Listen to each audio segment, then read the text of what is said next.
Hello, everyone. How are you doing? It is great to be here again and see all of you. It really is. So let's dive in, shall we? We've spent the whole day together talking about many different things, and I want to take you to Anza-Borrego Desert. You may not have heard of it, but the Anza-Borrego Desert National Park. It is the third largest national park in the country. It is the largest national park in California. It is huge. It's in Southern California. And it looks like this.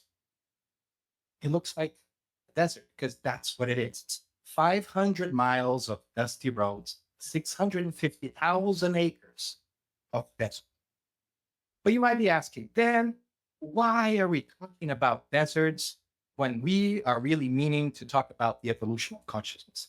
Well, because there is something magical about Anza-Borrego Desert every once in a while that really ought to capture our attention. It is the super bloom. When the conditions are right, when there is a good amount of rain in the winter and the temperature in the spring is warm enough to awaken the seeds that lie dormant in the desert, this a multitude of flowers blossom. And I wonder if there isn't a lesson for us there. Maybe we can make our own parable, the Anza-Borrego Desert National Park parable. Maybe that's not a good name. Maybe we should know. How about the super bloom of consciousness? Right?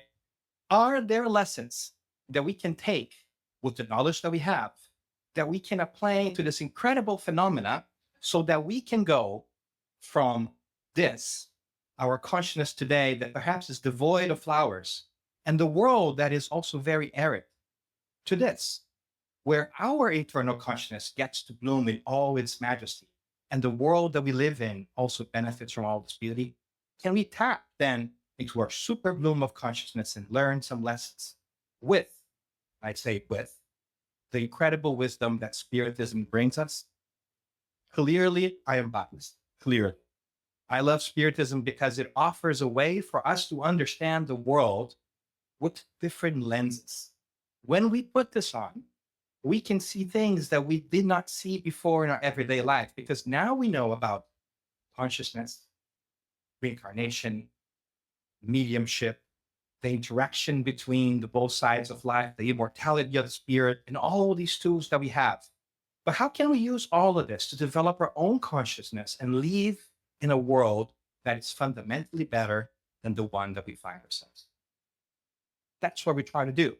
And so what I propose we do is we take some minutes to talk about 5 takeaways from our super bloom of consciousness that we can apply to our daily lives. Why 5 takeaways? Well, because I was told that to give people numbers and make lists, they pay attention. So you tell me if this is going to work. But we are going to revisit 5 things that hopefully can help us as we expand this allegory, this metaphor, this parable into our lives to make our consciousness bloom like the Anza-Borrego. Does that make sense? So let's dive in.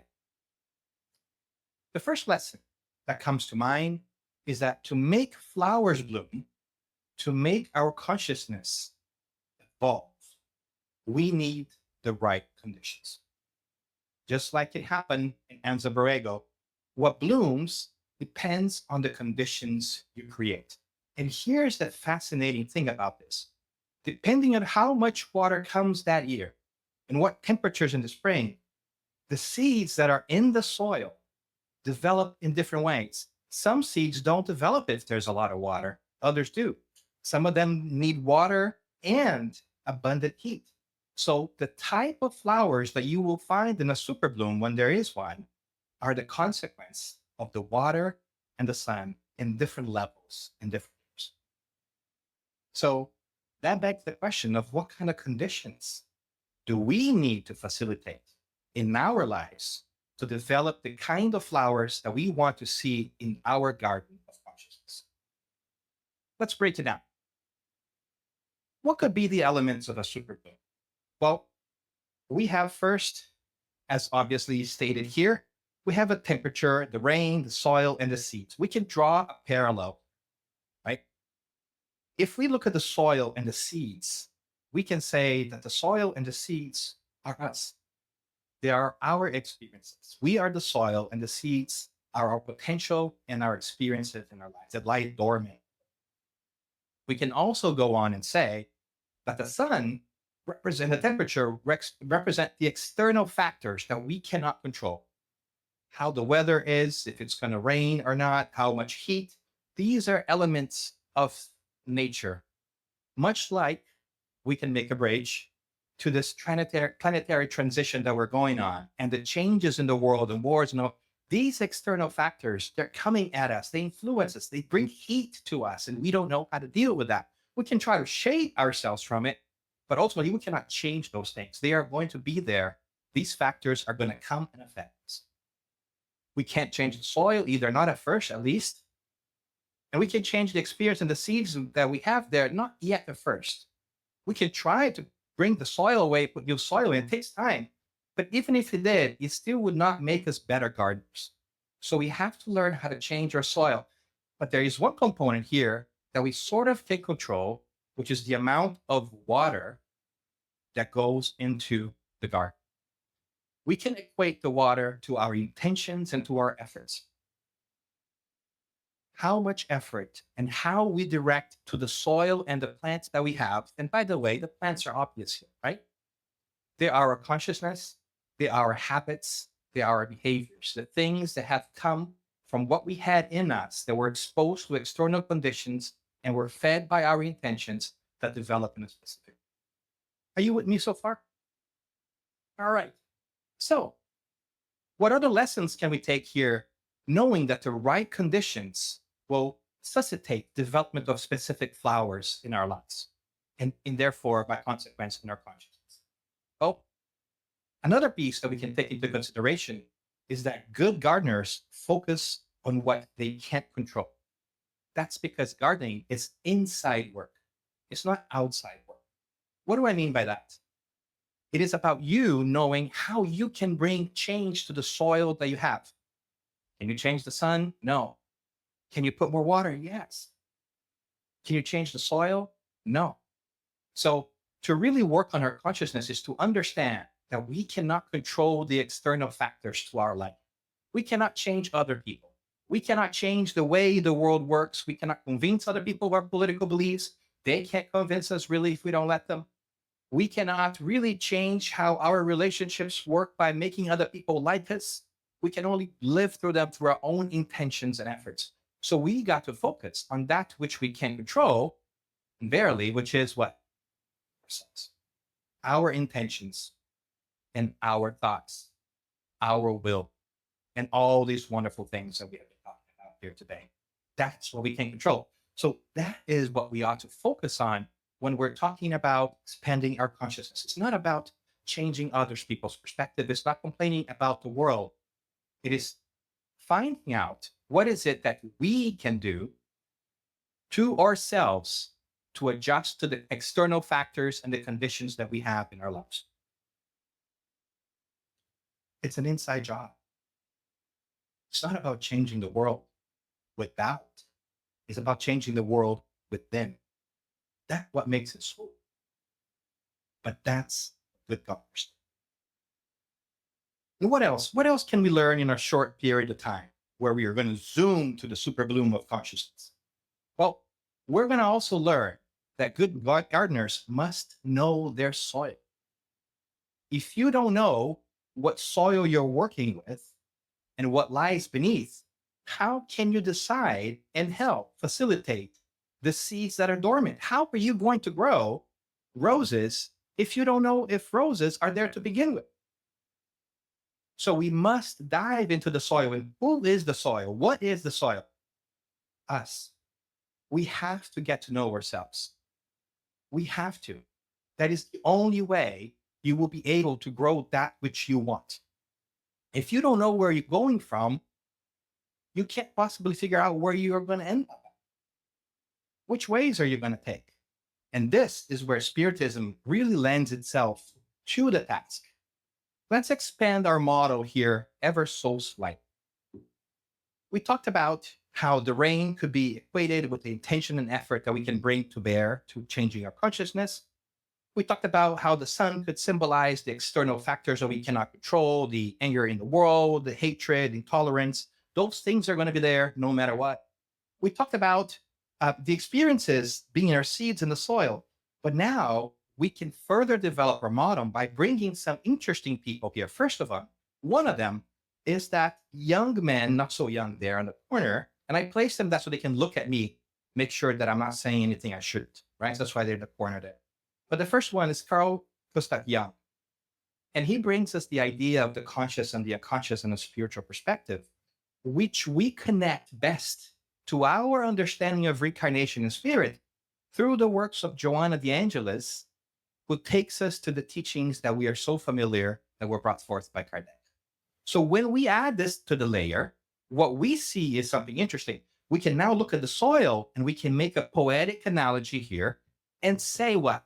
We can say that what we can see on top of the soil is our consciousness, is what is conscious to us.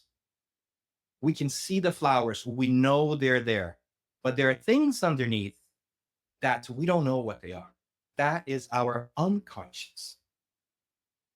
But we need to know how to work the soil. So then how can I possibly know what I don't know? How can I find out what is at the bottom of the soil when I don't know what's at the bottom beneath the soil? Well, if we are paying attention and if we are working through our own development and we dedicate the intention and effort, we can find out what's under the soil by looking to what is above the soil. If you see the flowers there are in your garden today, you can surmise what seeds are underneath. And so, to give you an example, let's say that I am a bit intolerant and impatient. And as I look towards that, and I see that flower in my consciousness, I say, why is there a seed of impatience in my conscious? What experiences did I have in the past that have led to germinate this specific kind of behavior and action? I might not be able to precise it, but maybe I had experiences in the past where I was used to yielding power and people bent over what I wanted. And I felt that it was my right to just demand that of people. Maybe those seeds are in my past. But the important thing is that what I want for my future? If that is the flower of my consciousness now, what kind of intention and effort, what kind of water will I put so that those seeds don't germinate again? What kind of effort will I employ so that I can take that out of my conscious behavior and take it further? You see what I'm saying? And with spiritism, we go farther because we know that our unconscious is also the result of our many lifetimes together. It is not just this life. So we have the ability to try to understand what is unknown so that we may better expand our perception. And when we have more information of what we have to work with, we can decide what flowers we want. Jung has a really powerful quote that we can easily apply to our lives, which is, if you don't make the unconscious conscious, it will guide your life and you will call it faith. That is to say, if you don't look into yourself and your habits and why you behave the way you behave, you will not change anything and not understand why you're given the hand that you're given. And you will think that cannot be changed. That's just how it is. But through spiritism and reincarnation and free will and cause and consequence, we know that we can change our actions. So the more we dig into who we are and all of those things that we heard here, the more we can bring that which we did not know about ourselves to the forefront of our minds. And now I know that I'm impatient. So I will be on the lookout for that. And I will choose a different way to act because I am aware of the problem. Does that make sense? So diving into who we are is a fundamental process of knowing who we want to become. Otherwise, we are just going to think that we've been dealt a bad life or bad circumstances and there's nothing we can do about it. But there are so many things we can do about it because we are an immortal spirit that is making choices every single day. And so we can begin to sow the seeds for our next day, for our next month, for our next life, to have a different garden. All it takes is that effort and that desire. And what else, as our time begins to run out, what else could we do that might be interesting and inspiring to us on our quest to populate the super bloom of our consciousness in ourselves? Well, another thing that we can learn is that gardeners tend to their gardens. Gardening or developing our consciousness is not a one-time act. It's not something that we do just in one day and then we sit and wait. It is an everyday thing. Gardeners have to sow, they have to weed, and they landscape, which means we have to employ action, constant action. We have to decide what is it that we want. We have to remove the weeds of the flowers that we no longer want. And sometimes we have to shift from one side to the next. Maybe we need some landscaping in our lives.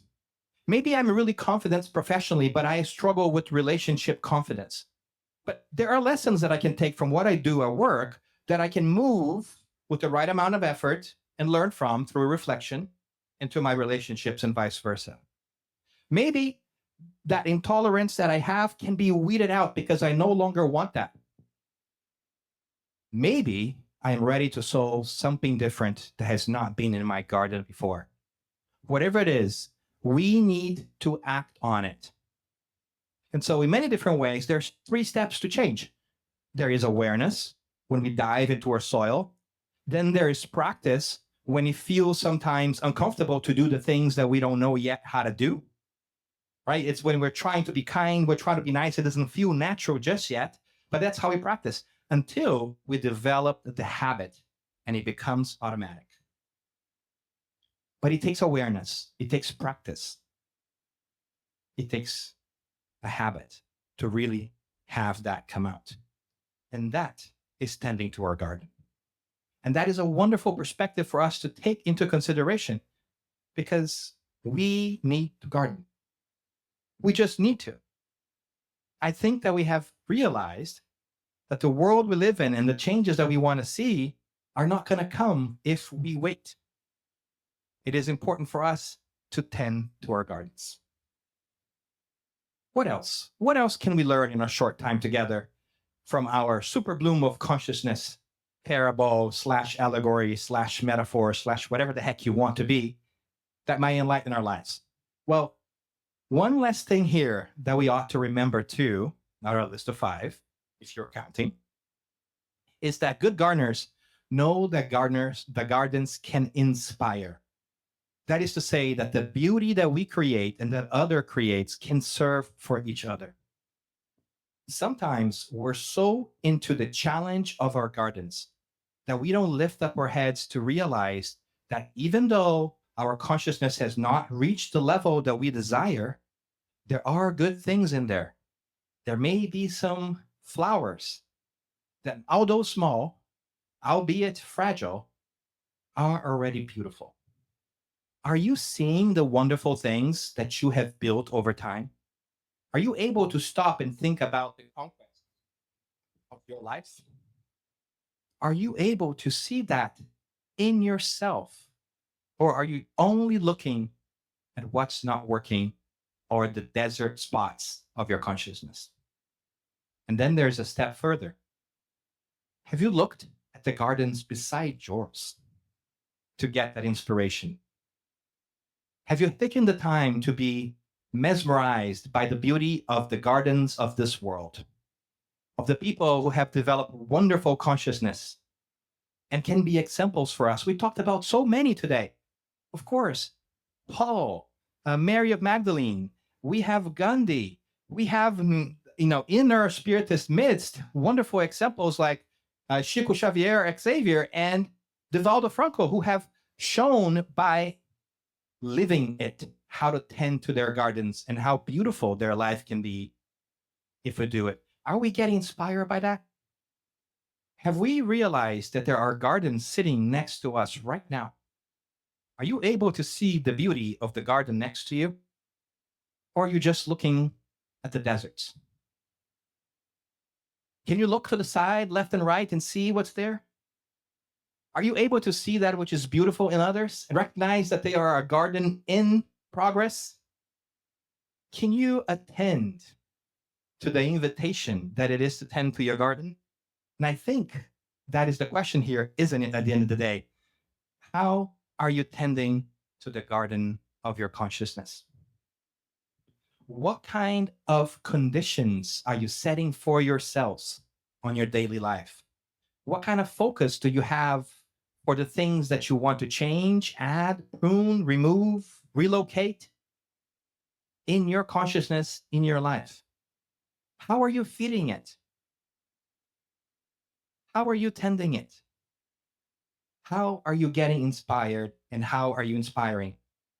Because there is this gardener that has been speaking to us for ages and ages, the greatest spirit that has ever walked this earth, that showed us by example what it is to tend a garden that is lasting and inspiring, that with intention and desire and will and thought, directed his energies to showing us how to sow every single day of our lives so that we can find the peace and the beautiful garden that he had.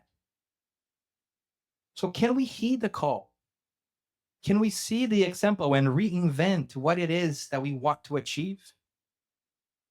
Can we not wait for the world, but instead really just look of the world inside and decide that we can really take the helm of whatever change we want to see?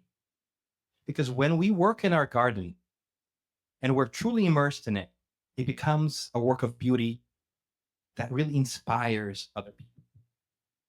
And can you imagine what it would be like if all of us could reach inside of ourselves and spend some time developing that garden and following the footsteps of the greatest gardener of all times so that we can change our lives? What would you like to be different in your life? What kind of seeds do you want to sow? What is it that you want it to look like? Have you asked yourself those questions recently? You can do it through your own effort, through your own intention, your will, as you have been doing through many reincarnations, because you are an immortal spirit fated to be great gardener like he is. And so that this does not become just an exercise in hypothetical gardening and examples and symbolism, would you do me a favor? Reach under your chairs. Every single chair has something attached to it. And this could be a reminder of what is it that you can take away with you from here. These are symbolic seeds. These are symbolic seeds that you can sow in your life. Take them, exchange them, plant them, ignore them. It is up to you. But choose the flowers that you want to plant. Choose that which you want to instill in your consciousness. Choose whatever it is that you want to do and work on your soil. Focus, put your effort in, withstand the external factors, dive deep and take control of that which God has given you. And if you do, let's go make our super blooms, right?